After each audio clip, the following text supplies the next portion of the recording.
The Harrier is unique. It's the only VSTOL, vertical short takeoff and landing fighter, in the West. Its versatility, its powerful weapons load, and its ability to land and take off from virtually any terrain mean it can take on many roles. But the Harrier was developed against a background of indecision and skepticism. Only through the persistence of its creators has Harrier become one of the most important aircraft in the world today.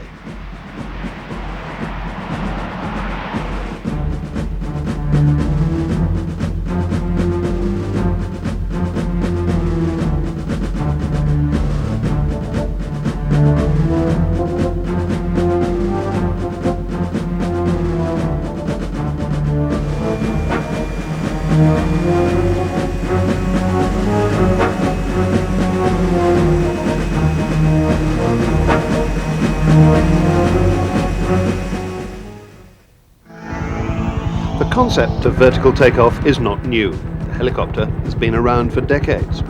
But the idea of creating a fixed-wing aircraft that could take off vertically taxed the minds of designers for a long time. In the mid-50s, Rolls-Royce built a test rig nicknamed the Flying Bedstead. By 1958, this had been converted into a realistic aircraft, the short SC-1. It had no less than 5 Rolls-Royce RB108 engines, 4 of them mounted vertically to give it lift, and 1 mounted in the tail to push it into forward flight.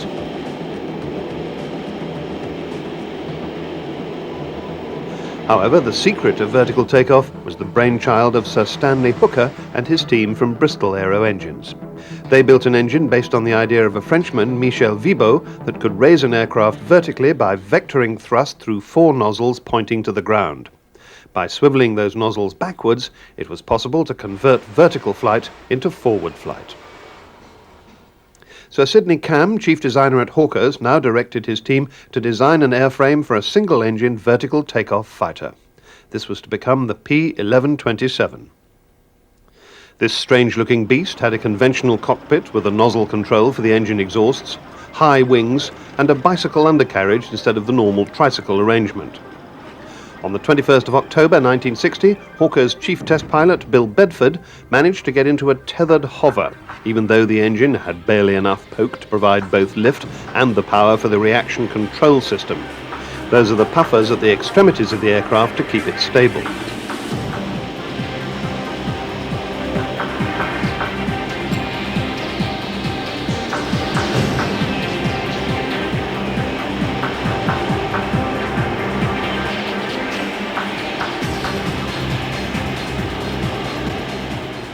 Within 1 month, Bill Bedford had mastered the art of hovering with Stanley Hooker's Pegasus engine. On the 12th of September 1961, VSTOL became a reality when the aircraft transitioned from the hover to conventional flight and back again.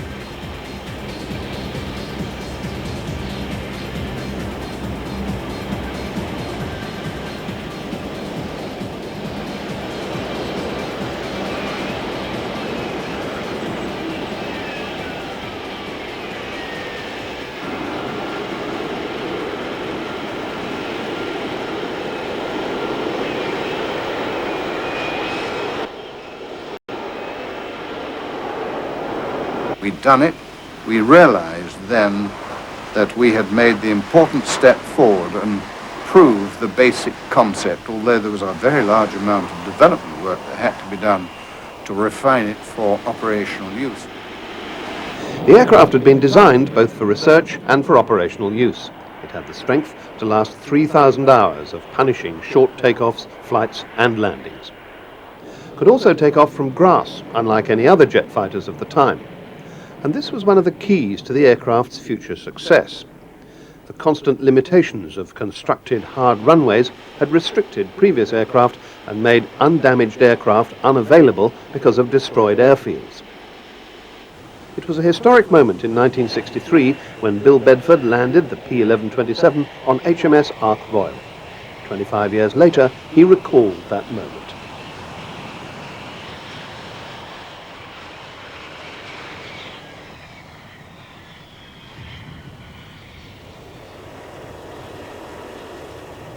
Yeah, it's fairly relaxed from my point of view.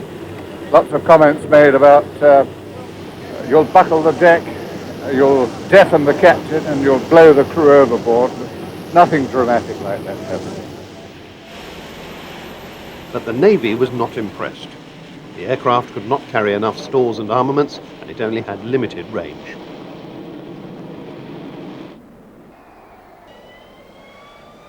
By 1963, the aircraft was fully enough developed to be shown at the Paris Air Show. Bill Bedford began the display by showing off the P-1127 at its very best.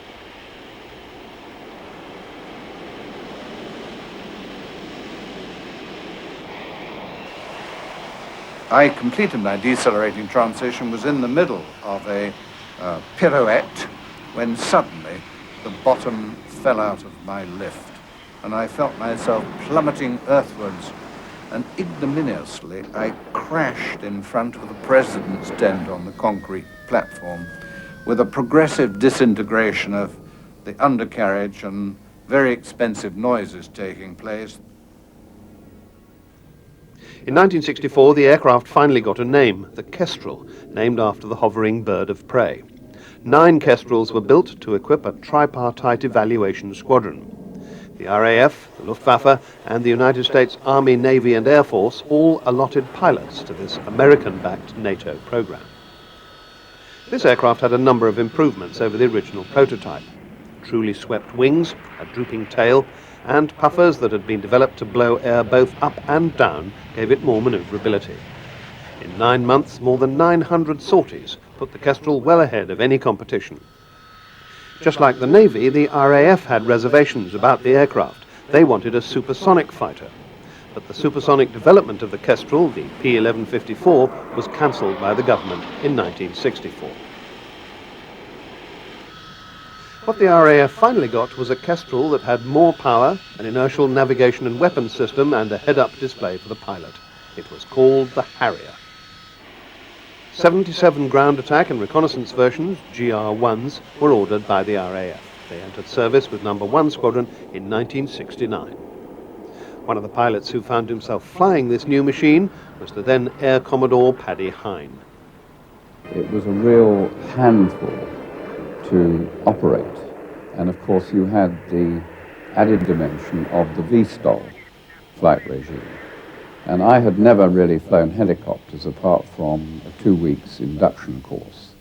And there's something slightly unnatural about bringing a high-performance combat fighter down below its normal stalling speed.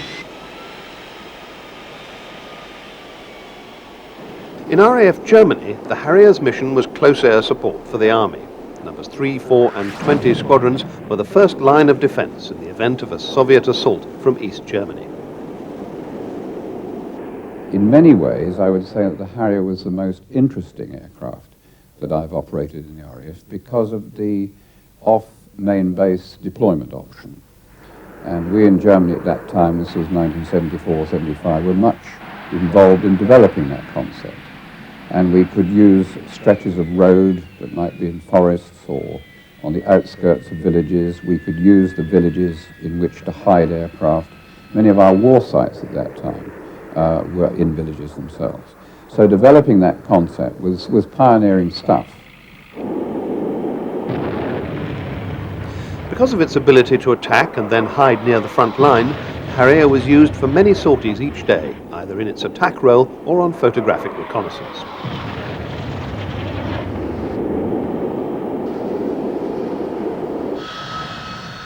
It was ironic that the one arm of the US military not represented in the tripartite squadron had been the Marines. They needed a high-performance fixed-wing V-STOL aircraft, and in the Harrier they found one.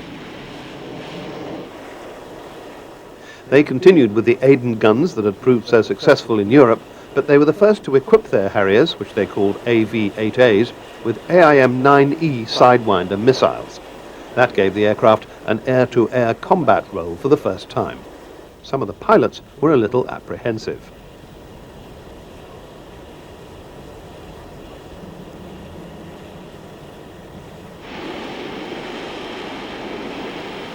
Learning the difference between conventional flight and the transition phase into V-STOL, or vertical and short takeoff and landing, that transition there is probably the most difficult thing to learn. But it's like anything else. It's like learning to walk. Once you learn how, it's easy. Another first for the US Marines was operating the AV-8A from assault ships. This meant that it was being pushed to its full potential.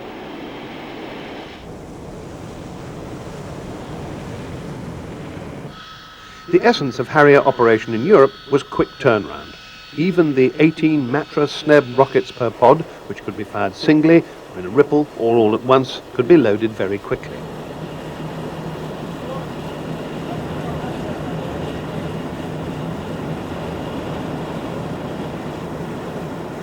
The Snebs were one link between the GR-1 and its successor, the GR-3.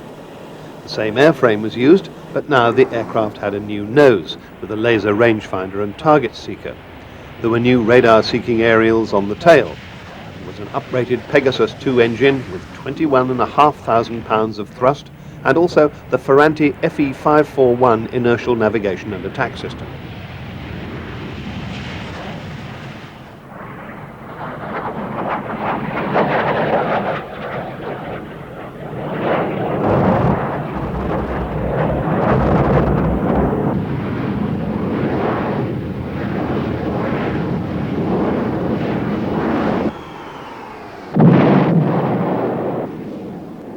Although the Royal Navy was still resisting the Harrier, political cutbacks meant that their carrier fleet was getting smaller.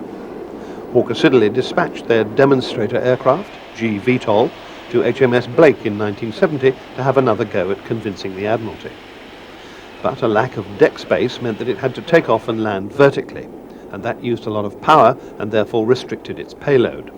What the Navy needed was a deck that could allow the Harrier a short takeoff and vertical landing.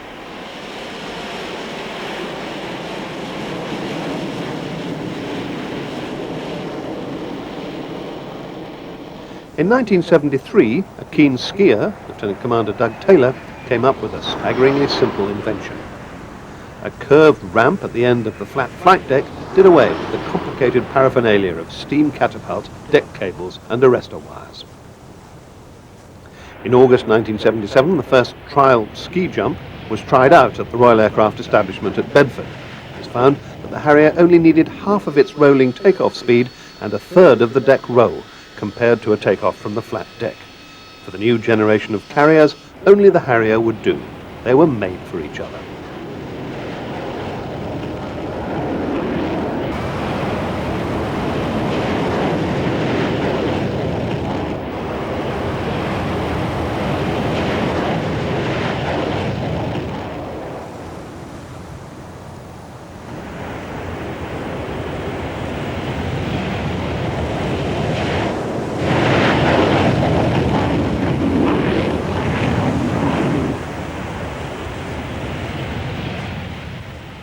On April 2nd, 1982, Argentina invaded the Falkland Islands in the South Atlantic.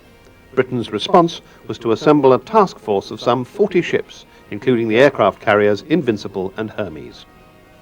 The Falklands are 8,000 miles from Britain and thousands of miles from the nearest airfield. Therefore, the only aircraft that could be used for air defence of the fleet were the Harriers.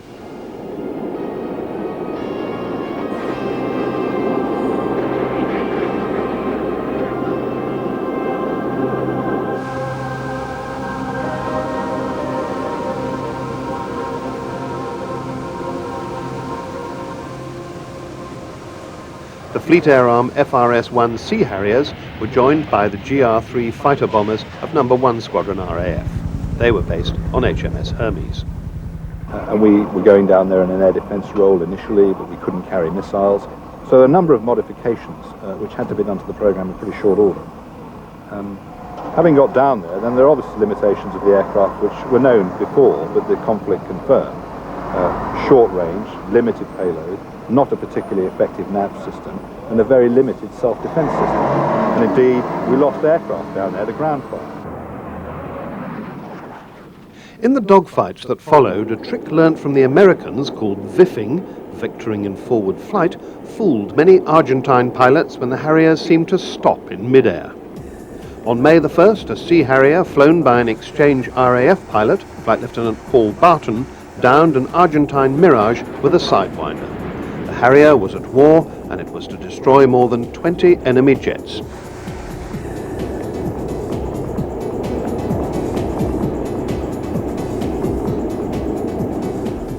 think when we came home from the conflict, number one, we've now learnt how to operate with the Navy. Let's continue to try to do it, maybe on an annual basis.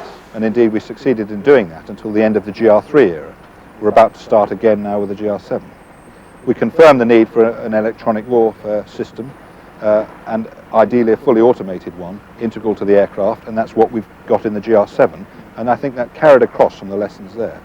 We learnt the need for self-defense missiles, and indeed a late modification for the GR7 put 2 missiles on it, again as a direct result of our involvement in that conflict. Despite the success of the Falklands campaign, the RAF decided they needed a bigger Harrier. The GR5, this time built by McDonnell Douglas and British Aerospace, was test flown at Boscombe Down in 1985. 10 years earlier, the British government had withdrawn all further funding for Harrier development. So McDonnell Douglas joined forces with the US Marines to build the AV-8B with a bigger carbon fibre wing and a modern raised cockpit based on that of the F-15.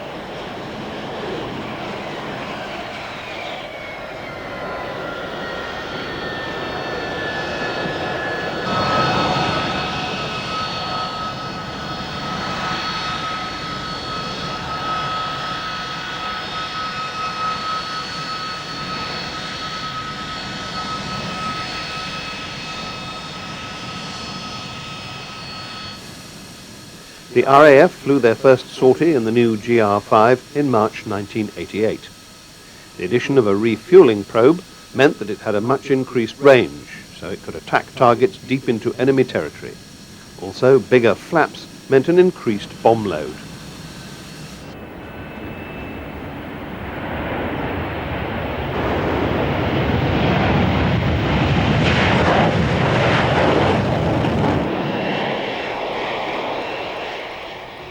But in 1989, the breakup of the Soviet Union meant that NATO's role changed completely. Suddenly, its main enemy was seeking peace.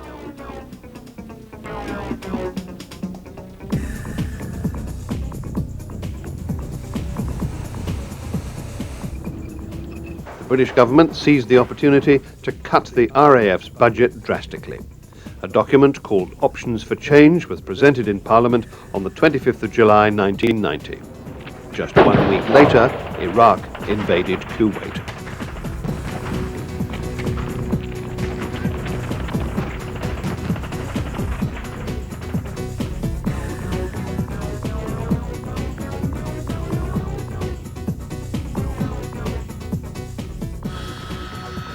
Amongst the vast coalition air force assembled in the Middle East were AV-8Bs for close air support. The overall effect of the air campaign completely neutralized the Iraqi Air Force.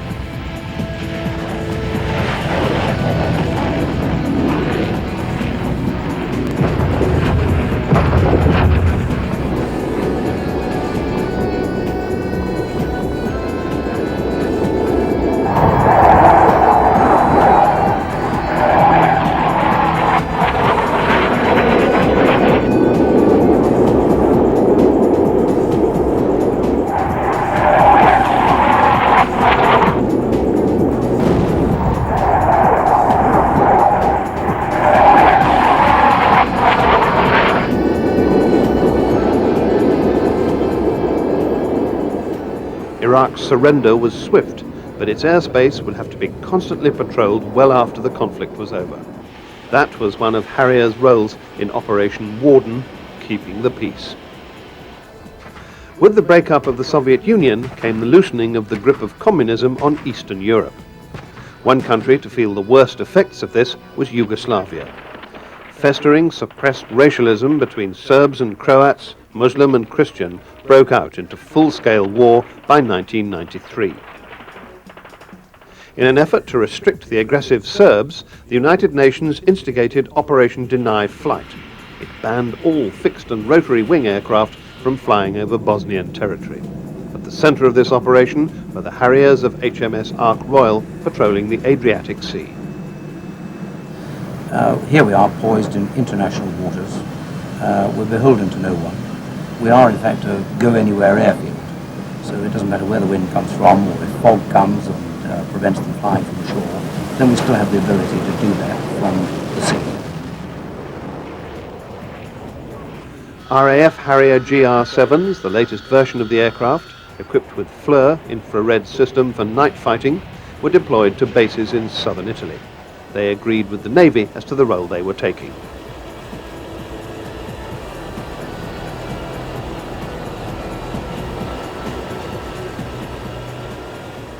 No, we don't actually want to be dropping the bombs. It's a threat of dropping the bombs, I think, that it's about.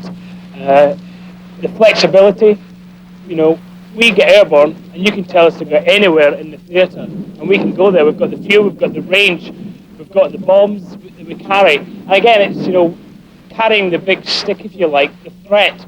You know, we all hear about drawing the lines in the sand, but we're part of that. I mean, we are that line. You know, you step beyond it, the guys on the ground then can call upon us, you know, to give them some help. In 1995, the Serbs continued to ignore all UN warnings. So NATO was ordered to begin air strikes against them. This was the start of Operation Deliberate Force. This forced the Bosnian Serbs to the negotiating table, and it brought a tentative peace to Bosnia.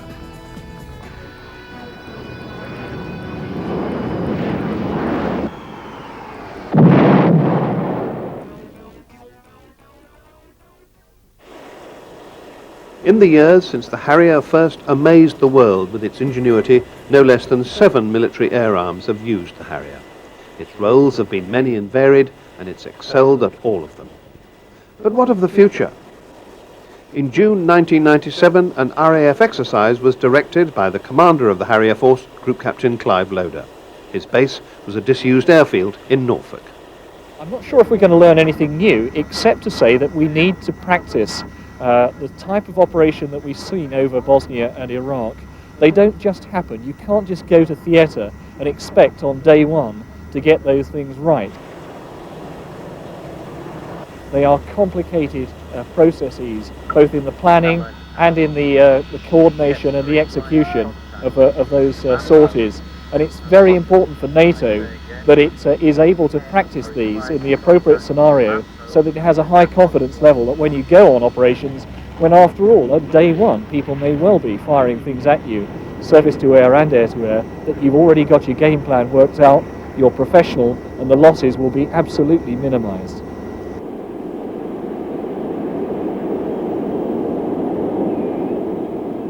Since the demise of the Cold War, we've revamped the Harrier Force concept of operations, and the government requires us to be able to operate from a spectrum of locations, from a fully found, fully hardened NATO-type base, right down through a civil military airfield to an austere location where we have to go and take everything that we need, all the consumables of war, and indeed all of the other admin support of people who are going to support the aircraft's operation.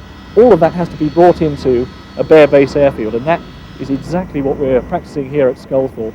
And yes, it is very typical of what we could be asked to do.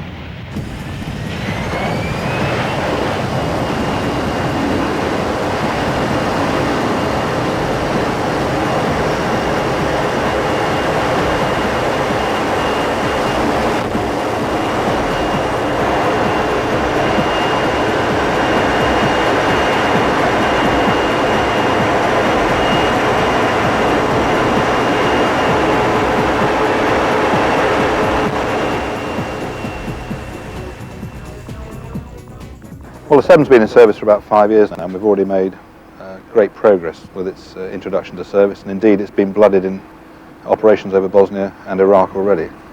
A number of improvements have gone into the aircraft, but as we look forward, ideally it's going to see us through to somewhere around 2015. In spite of an initial lack of faith, the Harrier has become indispensable to NATO in an ever-changing world. It is still the only operational STOL fighter in the West, and it is likely to be developed even further. The Harrier will continue to be a force to be reckoned with into the 21st century.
The F-14 Tomcat was, up until quite recently, the primary air defense weapon of the American carrier fleets.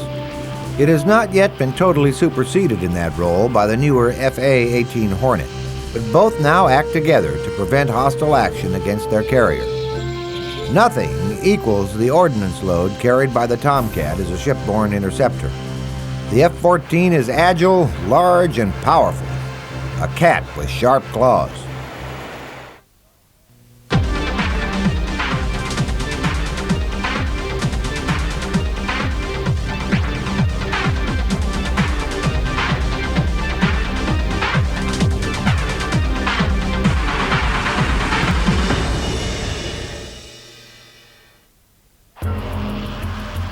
The Grumman F-14 Tomcat carrier-based interceptor is an old design by contemporary world standards, but continual developments and improvements have maintained its capabilities to the extent that it is still a potent threat and an effective deterrent to any hostile air force foolish enough to threaten U.S. Navy carrier battle groups. Its mix of air-to-air weapons is unmatched by any other interceptor type, and its radar is the most capable of any long-range interception radar carried by any fighter today.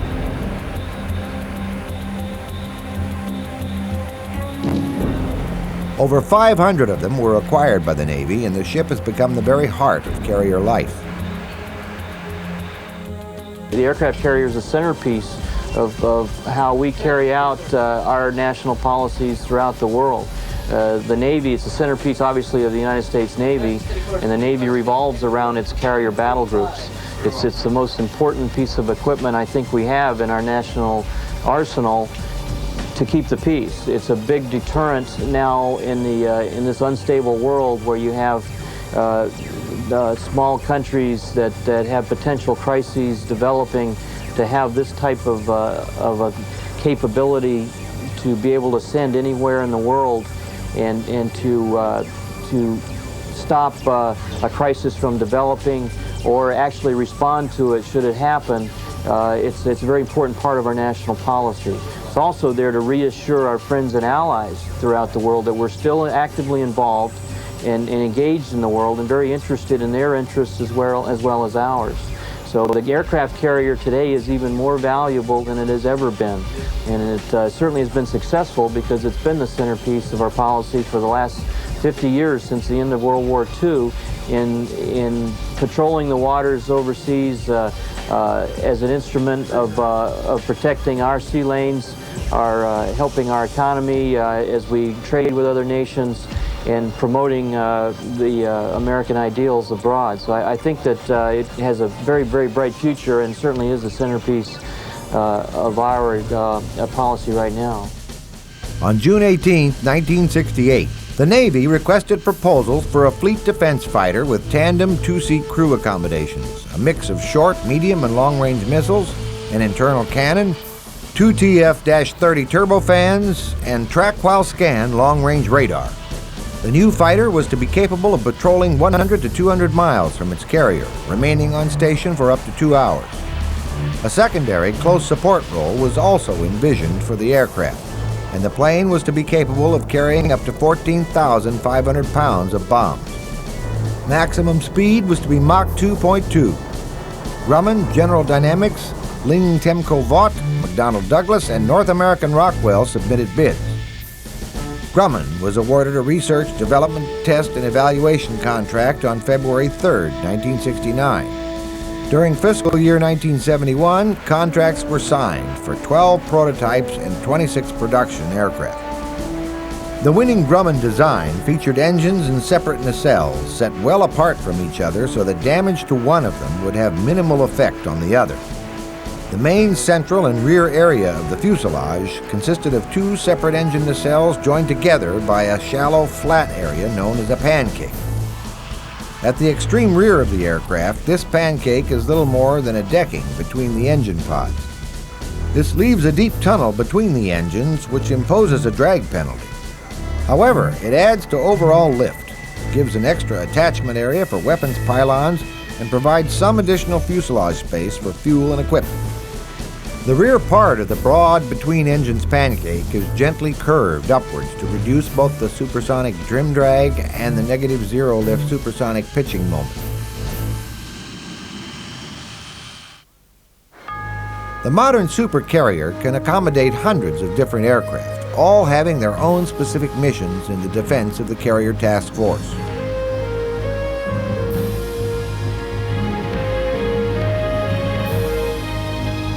Elevators raise and lower the aircraft to the flight deck from the hangar deck, where most maintenance, fueling, and rearming occur. In hot actions, the portions of these tasks can be carried out right on the flight deck itself. With the Tomcat's mix of weapons, it can attack any target at any altitude from ranges between 100 feet to over 100 miles away. A total of 556 F-14As were eventually procured for the U.S. Navy. Color-coded jackets are worn by flight deck personnel, which help to instantly identify specific duties. Yellow for flight direction people, red for ordnance loaders, and so on. Each catapult shot of a Tomcat skyward takes in the exact weight of the specific plane with its accompanying ordnance load and is fed to the shooter, who adjusts the force of the catapult according to the data fed into the device's computer. When an ongoing action requires it, a plane can be launched every 2 minutes.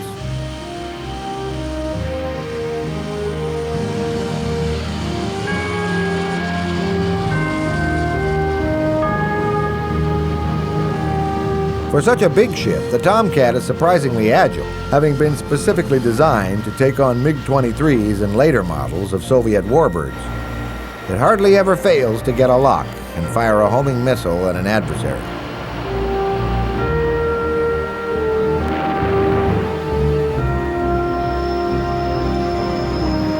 Recovering back aboard is always the scariest part of a carrier pilot's mission, especially when he's flying a large Mach 2.2 ship like a Tomcat. In heavy seas, the deck can be heaving as much as 10 to 15 feet in a second or two. If a pilot misjudges, a foot or two discrepancy can mean ending up a fireball at the stern of the ship.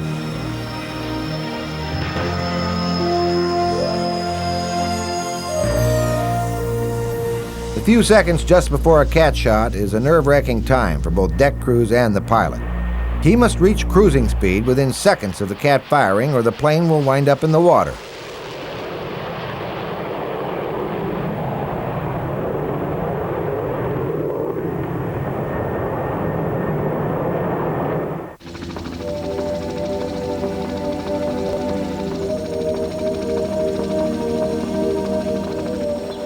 The Naval Strike Warfare Center is one place pilots and wing commanders go to learn what to do with the planes like the Tomcat when it is deployed into the air. Aerial warfare, both at sea and on land, is increasingly becoming a coordinated activity with all elements of the ground and air naval forces supporting one another. For example, naval strike forces are often deployed offshore to support attacking ground troops, as they were in Desert Storm.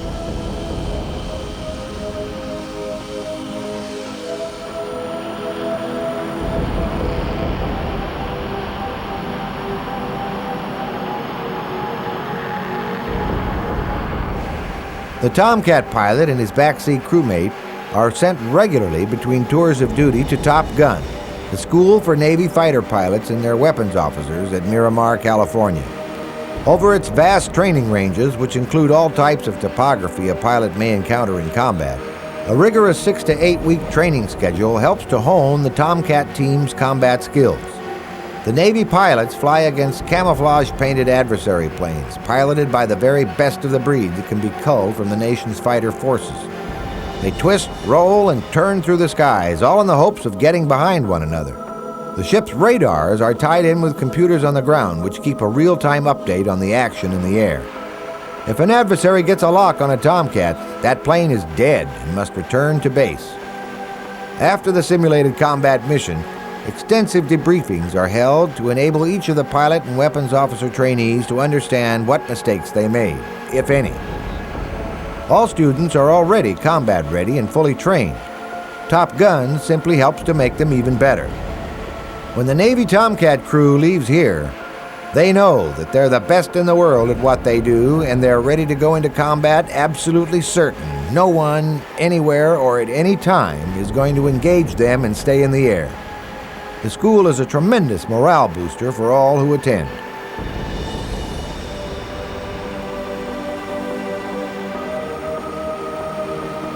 For combat-ready pilots, this has to be the most exciting, fun job in all the world. Flying high and mixing it up with those who are his equals and seeing who comes out on top. The testosterone levels really peak during these activities. Adversary pilots usually fly planes whose performance mimics the airplanes a Navy pilot is most likely to encounter in a combat situation.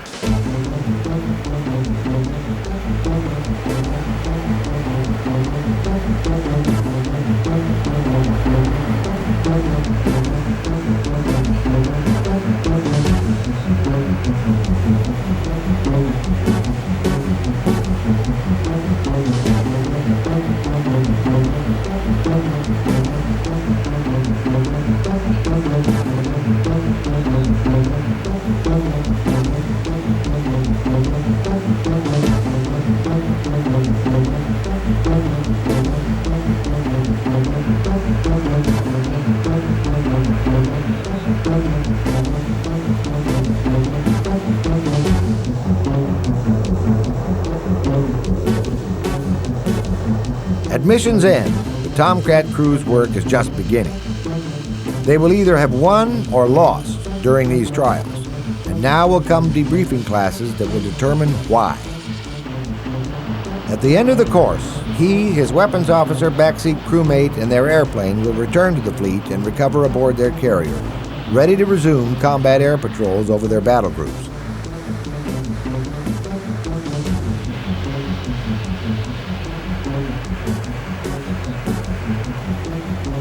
This is the last test at the end of schooling. After all, they've been away from the carrier environment for quite a while. And while at the school, the Tomcat's pilot has been operating off a land runway. Now he must make sure his carrier landing skills have not degraded in the interim.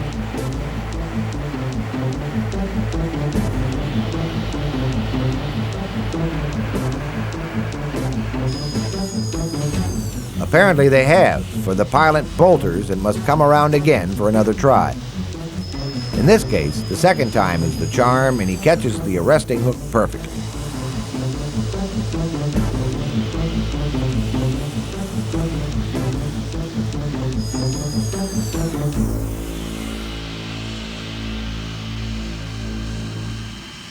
Launch and recovery is an ongoing process, day after day aboard an aircraft carrier, and the battle groups stationed near hotspots around the world undergo it 24 hours a day. At present, the Persian Gulf and the Adriatic Sea constitute the two main trouble spots in today's world.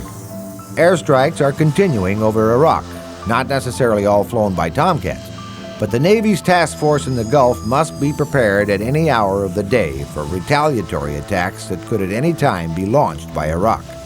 The carrier task force in the Adriatic must take similar precautions. That means Tomcats and Hornets in the air 24 hours a day.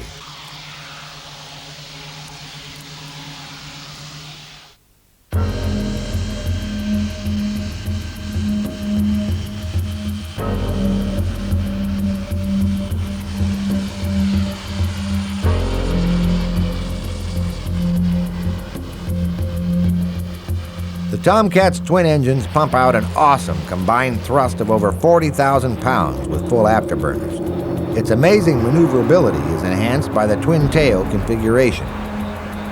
The wings feature variable sweep ranging from a minimum of 20 degrees to a maximum of 68, which can be set manually on the ground to as much as 75 degrees for carrier stowage. Wing sweep angle is automatically controlled by the air data computer.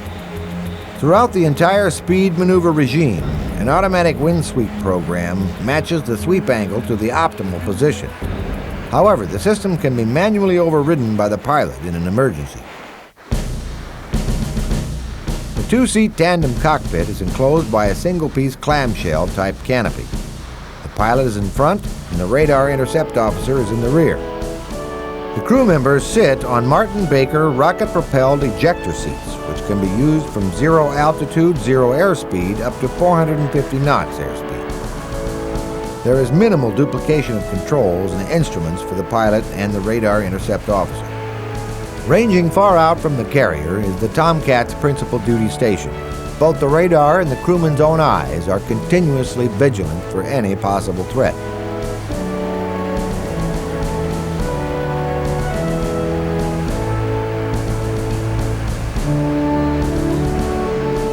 In late 1983, Tomcats from the USS Eisenhower and Independence flew numerous missions over Lebanon in support of Marines stationed there.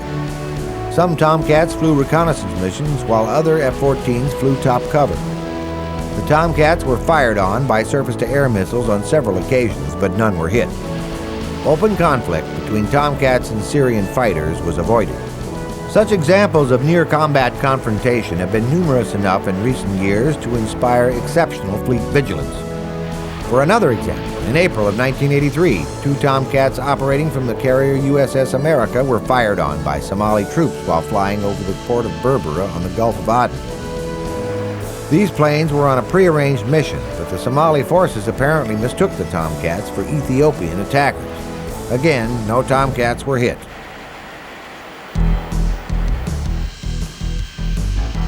The guys in green are part of the shooters team and are responsible for lining up the ships for the catapult.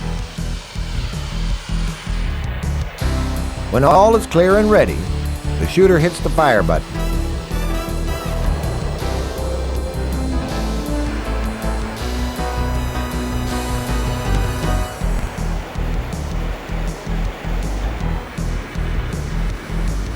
The airplane's large size can be better appreciated when its scale is readily compared to this pilot making a walk-around prior to a flight.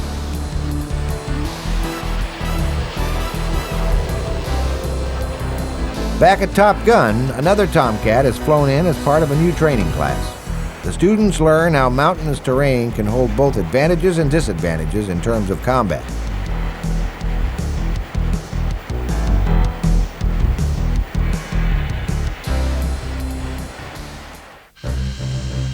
The shooter's bubble covers a complex of machinery for controlling the steam catapult operation.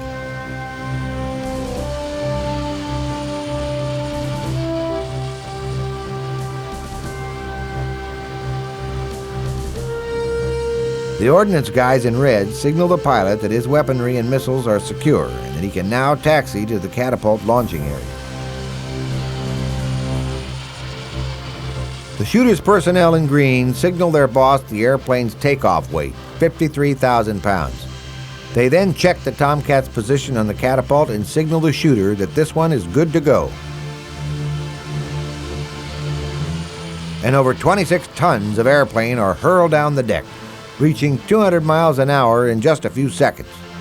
At airspeeds any less than that, the deck crews will have to fish it out of the water before it sinks. The jet blast deflector, or JBD, rises behind the Tomcat to shield anyone behind the jet exhaust.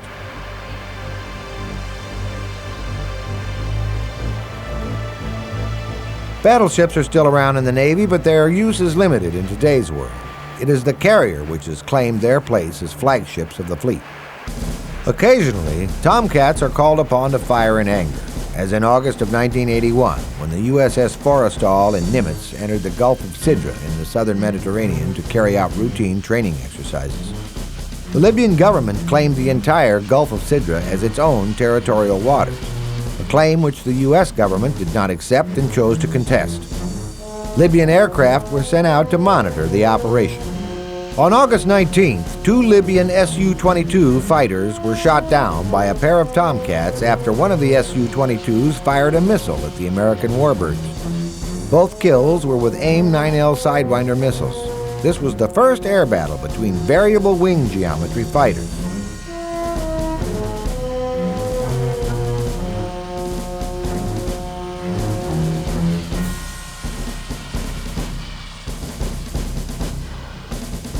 One of the most dangerous jobs aboard a carrier is ordnance maintenance and loading.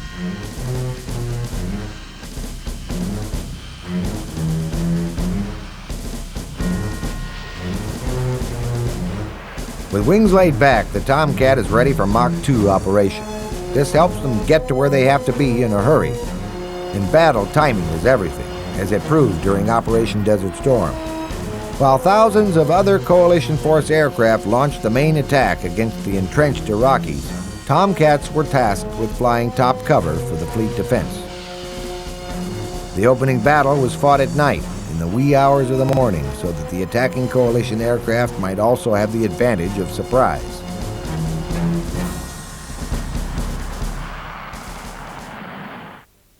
F-117 stealthy Nighthawks opened hostilities with a raid on downtown Baghdad, which contained much of the Iraqi command and control structure. Not one was lost, despite a carpet of ack-ack thick enough to walk on.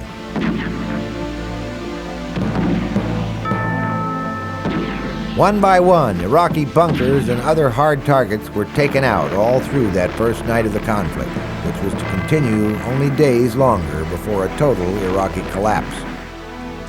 The F-14 was designed to be an air superiority fighter, which means that it takes control of very large volumes of airspace and keeps everybody out of it that we don't want in it. And that allows us to do any other work over somebody's country that we'd like to do, either dropping bombs or just enforcing a no-fly zone. It was designed around, the whole F-14 was designed around a missile and a radar from the very start. We're the only airplane in the world that carries the AIM-54 Phoenix missile, which is the longest range air-to-air missile in the world. And it was designed at a period where we were expecting large volumes of Soviet bombers coming over the horizon at the battle group. So it handles those missions very, very well. It is the best in the world, in fact, at fleet defense. And then in air-to-air combat against other fighters and the more traditional Red Baron type roles, it's still the best in the world. We are on par or better than everyone. There's a lot of interesting things about flying the Tomcat. Most people, for instance, the Iraqis and the Iranians, know the F-14's capability fairly well. When Iran and Iraq fought, the Iranis used their F-14s that they had from the days of the Shah. And the Iraqis learned a very healthy respect for that airplane during that war. Even today, the armament of the F-14A Tomcat remains the most potent of any interceptor currently in service. It has 4 basic components: an internal cannon and Sidewinder infrared homing missiles for short-range encounters, Sparrow semi-active radar homing missiles for intermediate-range encounters, and Phoenix missiles for long-range encounters. All of these weapons are directed and controlled by the powerful ANG-AWG-9 control system. The Hughes AIM-54A Phoenix missile is the primary armament of the F-14A, and the Tomcat was originally designed with this missile in mind. The Phoenix missile is propelled by a single-stage Rocketdyne solid-fuel rocket motor, which gives it a velocity at burnout of Mach 3.8 at low altitudes, although Mach 5 can be achieved at high altitudes in the long-range mode.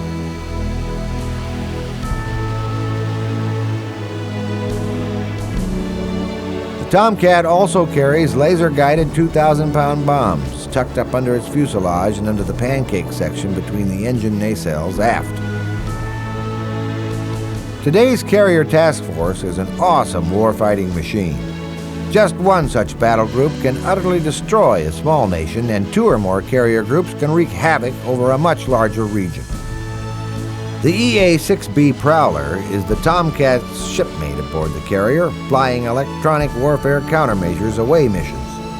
Large EWACs, or early warning and countermeasures planes, are also on board to jam the electronics of hostile incoming planes and missiles.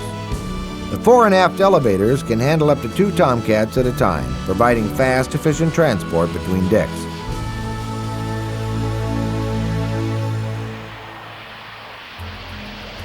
Following a cat shot, the chocking nodule slides back, ready to hook up the next ship for launching, which in this case happens to be a Prowler. It will accompany the Tomcats and provide jamming of any surface-to-air or air-to-air missiles that might try to lock onto them.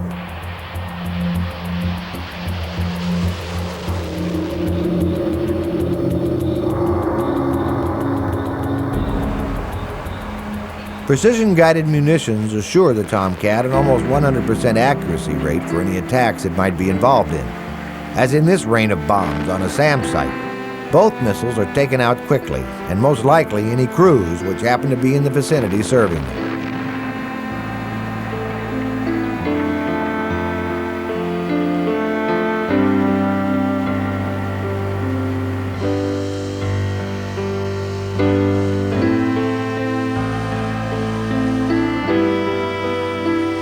The Tomcat's capabilities have earned it a healthy respect abroad and have kept it flying despite some critics' calls for superannuation and retirement. Neither the FA-18 Hornet nor even the more advanced F-22, which has yet to reach full production, can yet fully replace such a valuable naval interceptor. Sailors sleep well at night, free from worry. They know they're in the safest place they could be, while the Tomcat is on night patrol.